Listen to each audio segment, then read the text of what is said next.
Warning, this video mentions topics to just beginners to be very difficult, overly abstract, overly sophisticated, and downright confusing.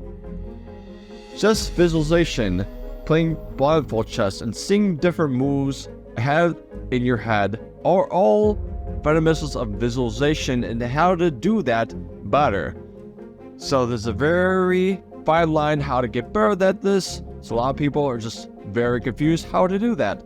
Let's start with the very bare bone basics. Do you know that beginners know how to visualize in chess? They do know how to do tactics. You know what a skewer is, what a pin is, and a fork is. They have to think ahead to have those things work.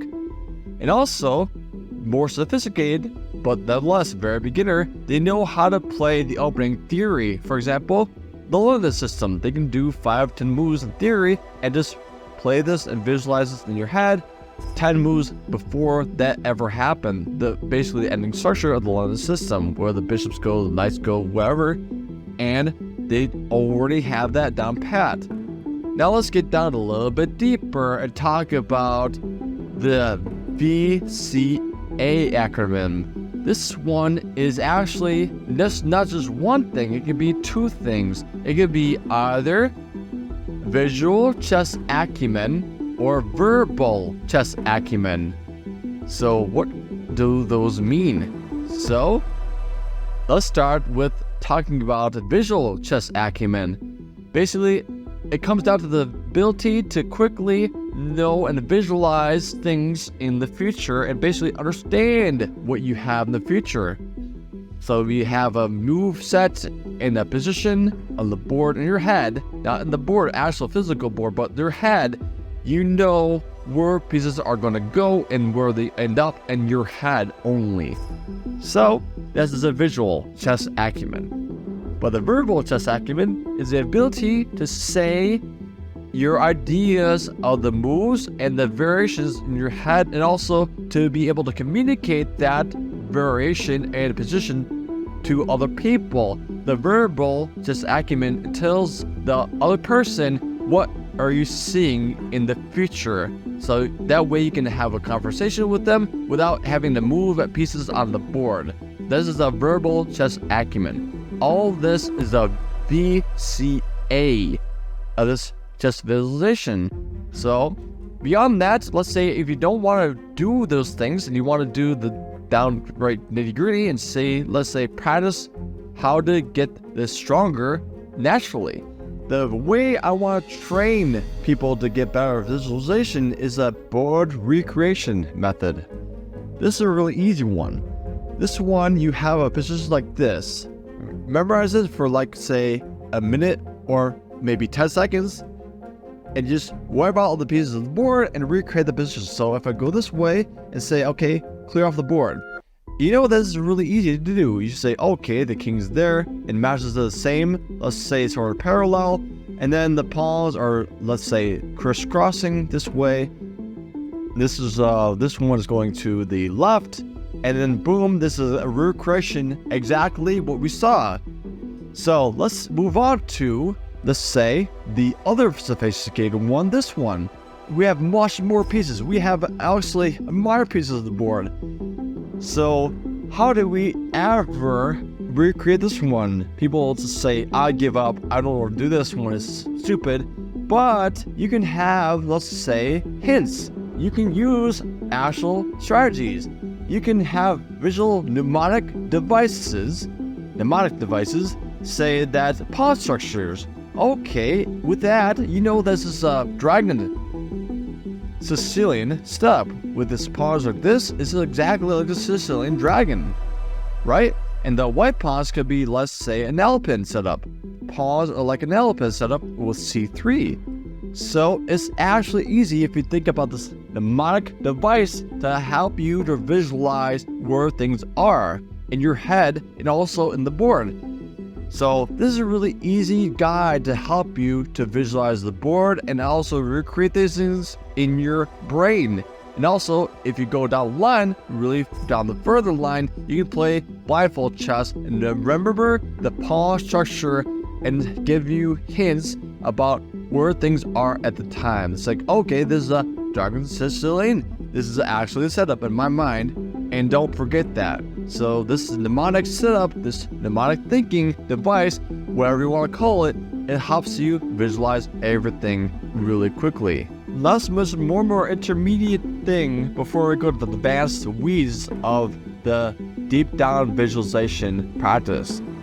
So before we do that, we'll talk about, let's say, memory improvement. So there's a lot of talk about memory palaces. So people use it all the time in the opening theory. So basically people have an opening memory palace where they go and when and where they are in the future. They have a plan for the attack. They have a plan for thinking about the variation and the tactics that are going to be suing because the variations are familiar to them in their memory palace. So whatever can help you simulate your memory, do that. Now we come to the deepest, most complicated part of visualization in chess. All will come down to one word. You know what that word is? It's compensation. What I mean is, we have to compensate for the lack of physically seeing the board in the future. You have to visualize that by, let's say, compensating for a lack of physically seeing the board in the future. You have to visualize that.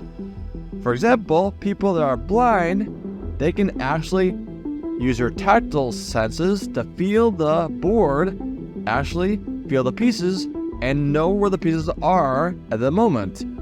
For us, we can use VCA method, the verbal chess acumen, and say in our heads the variations where the pieces go in our heads. If it doesn't sound right, don't play the variation, don't play the move. And the slightest example is a king and pawn endgame. This king and pawn endgames are perfect for helping you visualize the board in chess, because if you don't do it good enough, you're gonna lose when you should have won, or draw when you should have won. Let's say this example. I advise people that are really not that experienced in chess, let's say beginners or people that are not really good at visualization in chess, let's say 4 moves ahead, to slow the video down or repeat it over and over again until you get it. So the solution is this one is white to move, and this 4 move sequence that white has to win the game.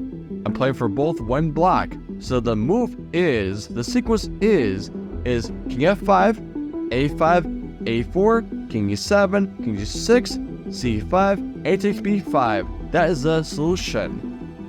And if you don't understand that, play it back, maybe slower. Slow down the video to say, oh, I know what it means. Because if you're most chess players for master level, they know what I said. They visualize the board at the very last sequence of 4 moves later. But if you're a beginner or just trying to visualize better, maybe you want to repeat it over again, maybe slower as well. But this is all we need to do to get better at chess visualization, compensation techniques, playing cutting and pawning games, getting better at them, doing pawn races and getting better at those. So to summarize, this is how we get better at visualization in chess. We want to use a VCA method. You want to be able to recreate the positions on the board, whatever board position that we need. You want to have the ability to compensate for yourself and the lack of seeing the board physically. Maybe you can use multiple methods, the memory palace, the mnemonics. You can have a recursion of the board in your head. Whatever you want, do it all. Make sure that you have as many tools as you need to be able to see the board in the future and visualize the game to the end. Hey, check this video out to make sure that you get more important information to bring your chess to the next level.